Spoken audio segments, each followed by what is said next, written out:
Welcome back to CloudMind Academy. In this lesson, we're focusing on Data 360 data spaces, data kits, packaging, and sandboxes. This topic matters because it explains how Data 360 stays organized, how access is controlled, how configurations move across environments, and how teams test safely without affecting live customer profiles. So let's start with data spaces. A data space is a logical partition in Data 360 that organizes data, metadata, and processes according to business needs, such as brand, region, or department. In simple terms, data spaces let organizations separate work inside a single Data 360 instance, instead of creating multiple separate instances.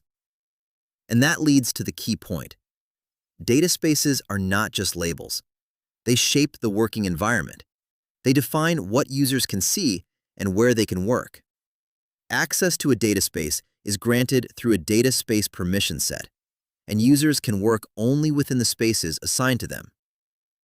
So, if someone has access to one brand's data space, that does not automatically mean they can work in another one.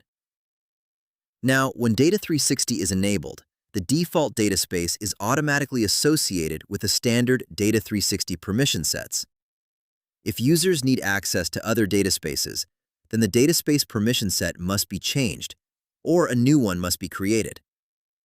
That is a very important exam detail. Default space access comes first.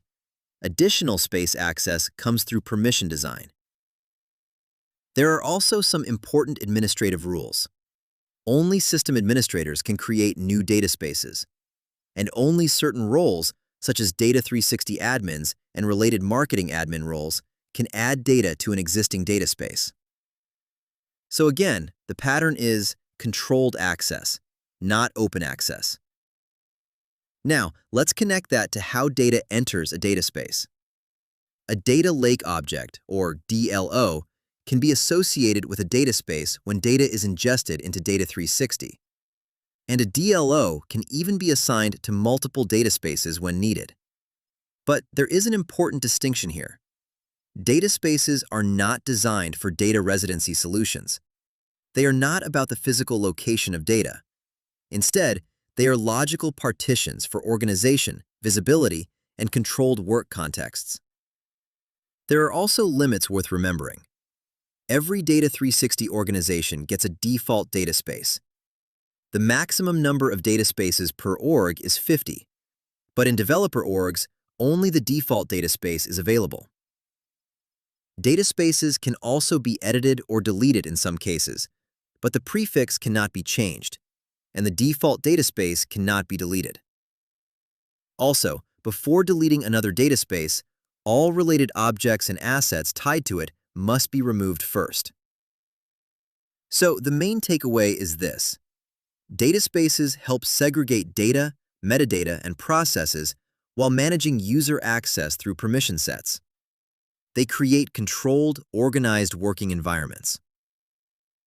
Now, let's move into data kits. If data spaces organize work inside Data 360, then data kits help package and deploy Data 360 configurations across Salesforce environments. That helps reduce manual rework and supports more consistent setup and testing. The file explains that packageable Data 360 features can be managed within a data kit. That includes data stream bundles, data model customization, and relationships. The basic process is straightforward. First, create a data stream for the data kit. Next, create the data kit. Then, add data streams to the package. Then, define the deployment sequence. After that, upload, publish, package, and deploy. There are also two useful details here. Data kits are always created from the default data space, but they can be deployed to any data space. And after a package data stream is deployed, included relationships are automatically mapped. If a data kit is no longer needed, it can be undeployed to keep the org organized. And if it came from a managed package, its components and dependencies must be removed before that managed package can be uninstalled. Now, let's connect this to packaging. A package can include a small set of components, or a broader application. In the Data 360 world, a data kit can be added to a package and distributed to other users or organizations. But here is the important rule. If you are creating a managed package with Data 360 metadata, that metadata must be isolated from other Salesforce metadata.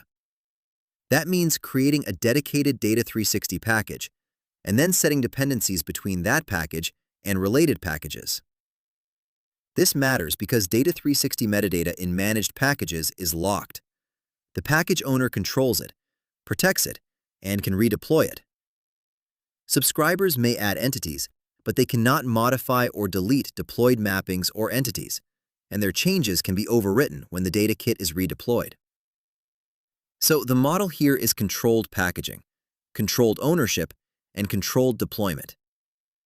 Now, let's move into sandboxes. A Data 360 sandbox should be used to test data ingestion, data modeling, and identity resolution without affecting live customer profiles. That makes sandboxes a major best practice. All sandbox types are supported, including Developer, Developer Pro, Partial Copy, and Full Copy. But when Data 360 is provisioned in a sandbox, only metadata is included. Data replication is not supported, even in Partial Copy and Full Copy sandboxes. That is a very important exam detail. A larger sandbox type does not mean Data 360 data automatically comes with it. There is also a usage consideration. Sandbox usage is recorded, and credits are consumed from the production org. Even so, the benefits are strong. Sandboxes provide training environments, allow teams to test App Exchange packages or integrations, and keep customization and development isolated from production until changes are ready. Now, let's make this practical with the scenarios from the lesson. In one scenario, a company has two data spaces, one for global operations and one for regional sales. One user needs access to both, while another needs access to only one. The solution is to assign the correct permission sets, so each person gets access only to the appropriate data spaces. In another scenario, a company wants to keep product line data separate while still supporting broader analysis. The solution is to create separate data spaces for each product category and assign the right DLOs to each one. And in another scenario, a company building a managed Salesforce application with Data 360 metadata uses a dedicated Data 360 package so that metadata stays isolated from the rest of Salesforce metadata. So let's summarize the full picture. Data spaces organize and separate work. Permission sets control who can work where. Data kits package Data 360 configurations for deployment. Dedicated packages isolate Data 360 metadata when required. And sandboxes provide a safe place to test. If you want a simple memory framework, use this: separate, secure, package, deploy, test safely. Separate work with data spaces. Secure access with permission sets. Package configuration with data kits. Deploy in a controlled way. And test safely in sandboxes. If you found this lesson helpful, subscribe to CloudMind Academy for more Salesforce certification content explained in a practical, structured, and easier-to-remember way. And if you're studying for the Salesforce Data 360 certification, keep reviewing topics like this at the administrator level, not just the definition level. Because understanding how Data 360 is set up and managed in practice will make you much stronger on the exam. Thanks for learning with CloudMind Academy, and I'll see you in the next lesson.